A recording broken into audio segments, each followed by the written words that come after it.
ঢাকা থেকে করাচির দূরত্ব কখনো বদলায়নি। মানচিত্রের রেখাটা একই আছে বহু বছর ধরে, কিন্তু বদলেছে সময়, বদলেছে সরকার, বদলেছে সম্পর্ক। আর সেই বদলের গল্পটাই এখন লেখা হচ্ছে একটি ফ্লাইটকে ঘিরে।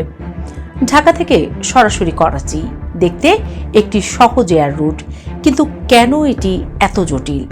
কিভাবে একটি ফ্লাইট হয়ে উঠেছে তিন দেশের কূটনীতি, সময়ের পরিবর্তন আর আকাশ সীমার বড় খেলা? আজ আমরা জানব সেটাই।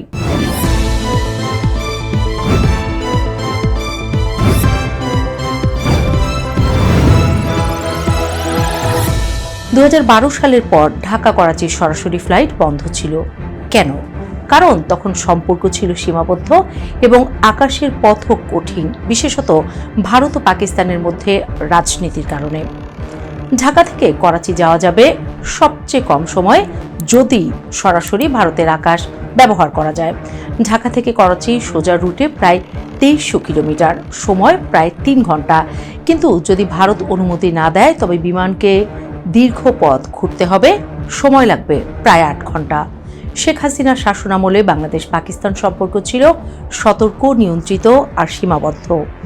ইতিহাসের কষাই, 1971-এর স্মৃতি আর যুদ্ধাপরাধের প্রশ্নে সব মিলিয়ে ইসলামাবাদের সঙ্গে ঢাকার সম্পর্ক ছিল প্রয়োজনের চেয়ে অনেক দূরে।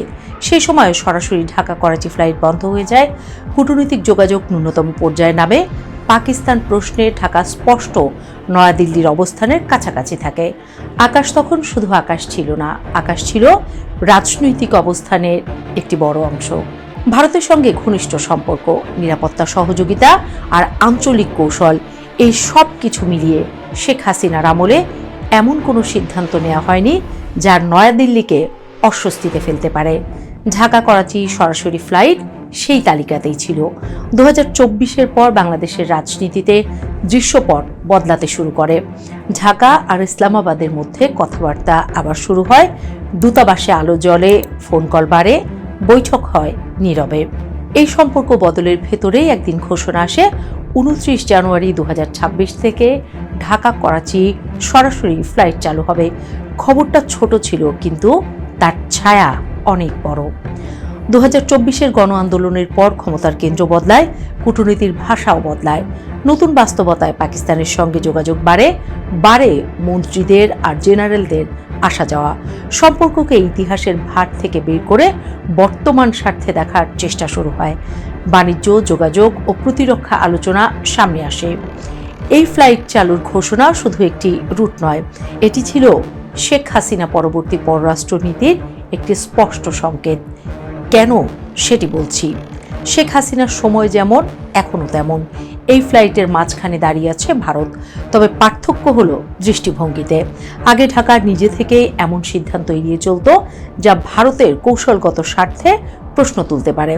এখন প্রশ্ন আসতে পারে, ঢাকা করাচি ফ্লাইটে ভারত এলো কোথা থেকে? ঢাকা থেকে করাচির দূরত্ব খুব বেশি না। মানচিত্রে সোজা দাগ টানলে দেখা যায় মাঝখানে শুধু একটা দেশ, ভারত। আর এখানেই গল্পটা জটিল হয়ে যায়। ভারতের আকাশ ব্যবহার করলে এই ফ্লাইট মাত্র 3 ঘন্টার। জ্বালানি কম লাগে, টিকিট তুলনামূলক সস্তা হয়। কিন্তু ভারতের আকাশ যদি বন্ধ থাকে তাহলে বিমানকে ঘুরে যেতে হবে, সাগর পেরিয়ে, দ্বীপ ঘেঁষে, হাজার হাজার কিলোমিটার বাড়তি পথ। একটি সরাসরি ফ্লাইট তখন আর সরাসরি থাকে না। ভারত আর পাকিস্তানের সম্পর্ক বহুদিন ধরেই বৈরী। সেই বৈরিতা শুধু সীমান্তে নয়, আকাশেও। দুই দেশই একে অপরের বিমানের জন্য আকাশ সীমা বন্ধ রেখেছে। এটা কেবল নিরাপত্তা নয়, একটা বার্তা। আমরা এখনো দূরে, কিন্তু বাংলাদেশ সেই দ্বন্দ্বের সরাসরি অংশ নয়। ভারতের সঙ্গে বাংলাদেশের রয়েছে 1978 সালের একটি এয়ার সার্ভিস চুক্তি। এই চুক্তি বলে ভারত চাইলে বাংলাদেশের বিমানের জন্য আকাশ খুলে দিতে পারে, আবার চাইলে শর্তও বসাতে পারে। অর্থাৎ ঢাকা করাচি ফ্লাইটের ভাগ্য এখন দাঁড়িয়ে আছে নয়াদিল্লির সিদ্ধান্তে। সেই সিদ্ধান্ত কি ঢাকার পক্ষে আসবে? এখন ঢাকা নিজের স্বার্থকে বেশি দৃশ্যমানভাবে সামনে রাখছে। পাকিস্তানের সঙ্গে সম্পর্ককে আর ট্যাবু হিসেবে দেখছে না। তবুও বাস্তবতা বদলায়নি। ভারতের আকাশ ব্যবহার না করলে এই ফ্লাইট প্রায় অর্থহীন হয়ে পড়ে। ঢাকা সেটা ভালো করেই জানে, এবং এখানেই পুরনো কূটনীতির ছায়া নতুন বাস্তবতার উপর পড়ে। শেখ হাসিনার পররাষ্ট্রনীতি ছিল স্থিতিশীলতা, অনুমেয় আচরণ, ভারতের সঙ্গে গভীর সমন্বয়। আর বর্তমান বাস্তবতা বলছে বহুমুখী সম্পর্ক, বিকল্প খোলা রাখা, দক্ষিণ এশিয়ায় নতুন ভারসাম্য। এই দুই ধারার সংঘর্ষেই দাঁড়িয়ে আছে ঢাকা করাচি ফ্লাইট।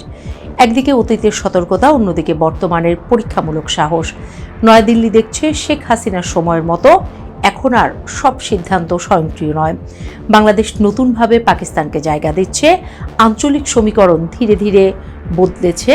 এই কারণে ভারত এই ফ্লাইটকে শুধু যাত্রীবাহী বিমান হিসেবে দেখছে না, বরং দক্ষিণ এশিয়ায় ক্ষমতার ভারসাম্যের অংশ হিসেবে নিচ্ছে। যদি ভারত অনুমতি দেয়, এটি হবে নতুন বাস্তবতার স্বীকৃতি। এখন আমরা দাঁড়িয়ে আছি তিন দেশের একটি জটিল সমীকরণে। বাংলাদেশ চাইছে ফ্লাইট চালু হোক, পাকিস্তান চাইছে যোগাযোগ বাড়ুক, আর ভারত বসে দেখছে এই পরিবর্তন তার স্বার্থে কি ইতিবাচক নাকি বিরূপ। ভারত অনুমতি দিলে কম সময়, কম খরচ, বাণিজ্য ও যোগাযোগ। অনুমতি না দিলে দীর্ঘ পথ, অধিক খরচ, যাত্রী বিকল্প বেছে নেবে। ব্যবসায়িক দিক থেকে এটি গুরুত্বপূর্ণ। যদি ভারত অনুমতি দেয়, রুটটি লাভজনক হবে। যদি না দেয়, এটি হবে শেখ হাসিনার সময়কার কূটনৈতিক কাঠামোর এক ধরনের ধারাবাহিকতা। যেভাবেই হোক, একটি বিষয় স্পষ্ট, ঢাকা করাচি ফ্লাইট আসলে শেখ হাসিনার সময়ে বাংলাদেশ আর বর্তমান বাংলাদেশের মাঝখানের এক পরীক্ষামূলক সেতু। এই ফ্লাইট উড়ুক বা না উড়ুক, এটি ইতিমধ্যেই বলে দিয়েছে বাংলাদেশ এখন শুধু আকাশে নয়, পররাষ্ট্রনীতিতেও নতুন পথ খুঁজছে। শেষ পর্যন্ত ভারত যাই সিদ্ধান্ত নিক, এই ফ্লাইট একবার যাত্রা শুরু করলে দক্ষিণ এশিয়ার আকাশ আর কূটনীতির গল্প বদলাবে ধীরে হলেও। আপনি কি মনে করেন ভারত অনুমতি দেবে? কমেন্টে জানাতে পারেন।